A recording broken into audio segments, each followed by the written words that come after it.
बिस्मिल्लाहिर्रहमानिर्रहीम। अस्सलाम वालेकुम नाज़रीन, मैं हूं जमशेद अंसारी। नाज़रीन, इमरान खान साहब जब से सियासत में आए हैं उस दिन से लेकर तसलसल के साथ एक मजहबी सियासी जमात के सरबराह मौलाना फजल रहमान साहब ने उन्हें यहूदी एजेंट कहना शुरू किया है, और मैं किसी दिन तफसील के साथ इस पर बात करूँगा और तमाम हक़ाइक़ आपके सामने रखूँगा सबूतों के साथ। लेकिन सरदस्त मेरा मौजू ये है कि सियासत में आप अपने सियासी हरीफ से इख्तिलाफ़ कर सकते हैं, सियासी उमूर पे इख्तिलाफ़ कर सकते हैं, सियासी इक़दामात पे इख्तिलाफ़ कर सकते हैं, सियासी फ़ैसलों पे इख्तिलाफ़ कर सकते हैं, उनकी पॉलिसीज़ को तनकीद का निशाना बना सकते हैं, ताकि इस तनकीद से हुकूमत की इस्लाह होती रहे। और यही जमहूरियत का हुस्न है, यही जमहूरियत का खुलासा है, यही जमहूरियत का बेसिक कंसेप्ट है। लेकिन ये भी एक हकीकत है कि जब आपका अपना कोई सियासी नज़रिया ना हो, जब आपकी सियासी फ़िक्र ना हो, आपके पास मसाइल के हल का मंतकी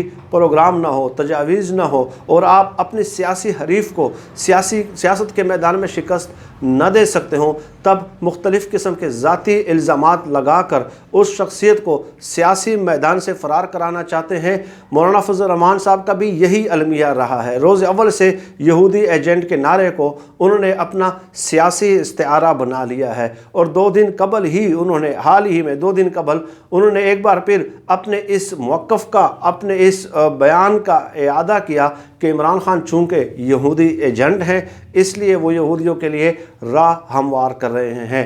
पहले तो मैं आपको ये बता दूं कि मौलाना फजल रहमान साहब अपनी आदत से मजबूर हैं। सिर्फ़ इमरान खान साहब के बारे में ही नहीं, बल्कि उन हुकूमतों के बारे में भी वो यही नुक्ता नज़र रखते रहे हैं। अलमिया ये है कि हमारा मीडिया मौलाना फजल रहमान साहब के इलेक्शन से पहले उन बयानात को कवर नहीं करता, नहीं दिखाता, आवाम के सामने नहीं लाता, जो हर इलेक्शन से पहले वो माजी की 2 पार्टीज़ के बारे में देते रहे हैं। चुनांचे 2013 में मौलाना फजल रहमान साहब का बयान सुन लीजिए। मुत्तहिदा मजलिस अमल की बहाली से सेक्युलर कुव्वतों पे ज़लज़ला आ गया है, सियासत पर गैर मजहबी कुव्वतें काबिज़ हैं। अब मौलाना फजल रहमान साहब से पूछे कि जब इलेक्शन हो जाते हैं उसके बाद उन्हीं सेक्युलर और गैर मजहबी कुव्वतों से इनका इत्तेहाद भी हो जाता है। ख़ुद वो और उन्हीं के जमात के सीनियर रहनुमा जो हैं अकरम खान दुरानी साहब गैर मजहबी कुव्वतों से वजारत भी हासिल कर लेते हैं। इससे भी आगे चलते हैं, 2008 के इलेक्शन से पहले मौलाना फजल रहमान साहब का बयान सुन लीजिए कि आने वाले इलेक्शन गुलामान मुस्तफ़ा सल्लल्लाहु अलैहि वसल्लम और गुलामान अमरीका के दरमियान एक मार्का है। अब हम एक हो गए, इस्लामी निज़ाम का नफाज कोई नहीं रोक सकता। और ये इलेक्शन से पहले इस्लामी निज़ाम का नफाज भी मौलाना फजल रहमान साहब को याद आ जाते हैं, और गुलामान अमरीका और गुलामान मुस्तफ़ा सल्लल्लाहु अलैहि वसल्लम की बहस भी वो एक दफ़ा फिर से छेड़ देते हैं, फिर से शुरू कर देते हैं। लेकिन जब इलेक्शन हो जाते हैं तो यही जो ख़ुद को माज़अल्लाह गुलामान मुस्तफ़ा कहते हैं, यही लोग गुलामान अमरीका की गोद में बैठ जाते हैं। नाज़रीन से मेरा एक सवाल है कि जब भी मौलाना फजल रहमान साहब 5 साल वजारतों में रहे हैं पीपल्स पार्टी और नून लीग के दौर में, क्या कोई मुझे उनका ये बयान याद दिला सकता है कि दौरान वजारत जब वो स्टैंडिंग कमेटी के चेयरमैन थे कश्मीर के, उन्होंने पूरे 5 साल इस्लामी निज़ाम के नफाज के हवाले से या गुलामान मुस्तफ़ा सल्लल्लाहु अलैहि वसल्लम और गुलामान अमरीका की बहस छेड़ दी हो जब वो इक़्तिदार में हो, जब वो इक़्तिदार में रहे हों? उस वक्त अगर उनका कोई ऐसा बयान कोई मेरे सामने ले आए ताकि मेरी भी रहनुमाई हो सके। और नाज़रीन, इससे आगे चलें, 2013 के इलेक्शन से पहले मौलाना फजल रहमान साहब ने एक फ़तवा दिया था कि इमरान खान को वोट देना शरअन हराम है। क्यों? और उन्होंने लिखा क्या है उस फतवे में कि मुझे यकीन है कि इमरान खान यहूदी और अहमदी लाबी के एजेंट हैं।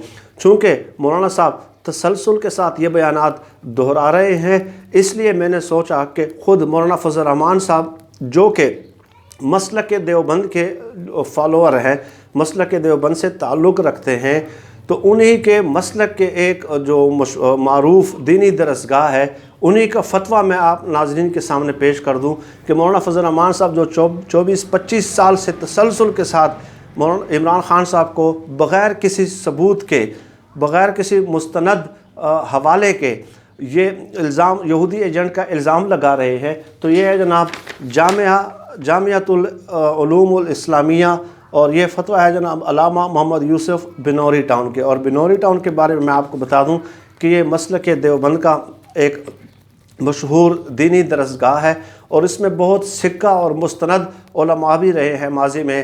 مفتی نظام الدین شامزئی صاحب اور مولانا محمد یوسف لدھیانوی صاحب بڑے بڑے نام ان میں رہے ہیں. تو ان کا ایک فتویٰ یہ ہے کہ جو شخص اس فتوے کا متن سن لیں ناظرین، کسی بھی مسلمان پر بغیر کسی شرعی دلیل کے کافر ہونے کا حکم لگانا، اس کو کھیل بنانا یعنی مذاق بنانا، اس جیسے مولانا فضل الرحمان صاحب نے بنایا ہے، سخت گناہ اور حرام ہے، ایمان کے لیے بھی خطرناک ہے. اس سے آدمی کا اپنا دین اور ایمان سلامت نہیں رہتا. لہٰذا دوسرے مسلمانوں پر کفر کا حکم لگانے والے شخص کو اپنے دین و ایمان کی فکر کرنی چاہیے، اپنی حرکات سے باز آ کر توبہ تائب ہو جانا چاہیے. ایسے شخص کو حکمت و تدبیر کے ساتھ سمجھایا جائے. اگر اپنی حرکات سے باز نہ آئے تو اس سے قطع تعلق کرنا درست ہے. اور آگے اسی فتوے میں ایک حدیث مبارکہ نقل کی گئی ہے. حضرت ابن عمر رضی اللہ تعالی عنہ سے روایت ہے کہ رسول اللہ صلی اللہ علیہ وآلہ وسلم نے فرمایا، جس شخص نے اپنے مسلمان بھائی کو کافر کہا تو ان دونوں میں سے ایک پر کفر لوٹ گیا. یعنی یا تو کہنے والا خود کافر ہو گیا یا وہ شخص جس کو اس نے کافر کہا ہے. اور یہ حدیث مبارکہ جو نقل کی ہے اس فتوے میں، یہ بخاری شریف اور مسلم شریف کی ہے. اور بخاری شریف کے بارے میں ناظرین میں آپ کو بتا دوں کہ یہ قرآن مجید کے بعد سب سے اسلامی فقہ میں سب سے مستند ترین کتاب ہے، جس میں کوئی بھی حدیث ضعیف حدیث نہیں ہے. 6000 کے قریب حدیث بخاری شریف میں احادیث ہیں اور سب کے سب مستند اور صحیح احادیث ہیں. اس سے آگے چلیں، مولانا فضل الرحمان صاحب کی جماعت کا ایک موقف یہ بھی رہتا ہے، کیونکہ بڑا یہ جو آج کل کے مذہبی علماء ہیں جو مولانا فضل الرحمان صاحب کے یا دوسری چند مذہبی سیاسی جماعتیں ہیں، یہ الفاظ کے ساتھ they always play with words, یہ لفاظی کرتے ہیں، الفاظ کے ساتھ کھیلتے ہیں اور لوگوں کو کنفیوز کرتے ہیں. تو ایک ان کے عالم کے میں ایک دفعہ بیانات سن رہا تھا مولانا فضل الرحمان صاحب کی جماعت کے کہ جی ہم نے عمران خان صاحب کو خود یہودی نہیں کہا، یہودیوں کا ایجنٹ کہا ہے. ٹھیک ہے، عمران خان صاحب کو ہم نے خود کافر نہیں کہا بلکہ کافروں کا ایجنٹ کہا ہے. ٹھیک ہے، تو اس لیے آپ ہم سے اس طرح کی بحث نہ کریں. تو اس کے لیے بھی چونکہ یہ بہتان ہے، یہ الزام ہے، تو اس کے لیے بھی اسی فتوے میں ایک حدیث نقل کی گئی ہے کہ جس شخص نے ایسی بات کو منسوب کیا جو اس میں نہیں ہے تو ایسا شخص ہم میں سے نہیں. یہ حضرت ابو ذر رضی اللہ تعالی عنہ سے روایت ہے کہ رسول اللہ صلی اللہ علیہ وآلہ وسلم نے فرمایا، جس شخص نے ایسی بات کو منسوب کیا جو اس میں نہیں ہے تو ایسا شخص ہم میں سے نہیں ہے اور اس کو اپنا ٹھکانہ جہنم میں بنانا چاہیے.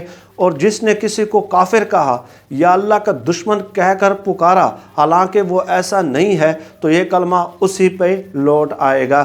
یہ بھی مسلم شریف کی حدیث ہے جو احادیث میں دوسرے نمبر پہ بخاری شریف کے بعد دوسرے نمبر پہ اسی کتاب کا درجہ آتا ہے.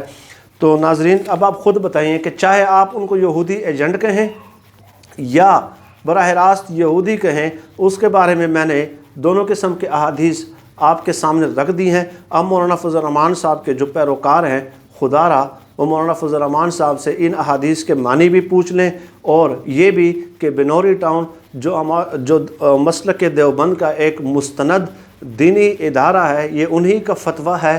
اور اس کے علاوہ بھی احادیث بہت ساری احادیث ہیں جو نقل کی جا سکتی ہے کہ بہتان ترازی کرنے والے کے لیے احادیث میں کیا حکم ہے.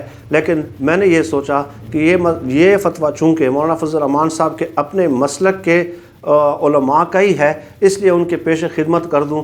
شاید مرنے سے پہلے، کیونکہ موت کا کوئی وقت متعین نہیں ہے، مولانا فضل الرحمان صاحب اپنے اس موقف سے رجوع کر لے.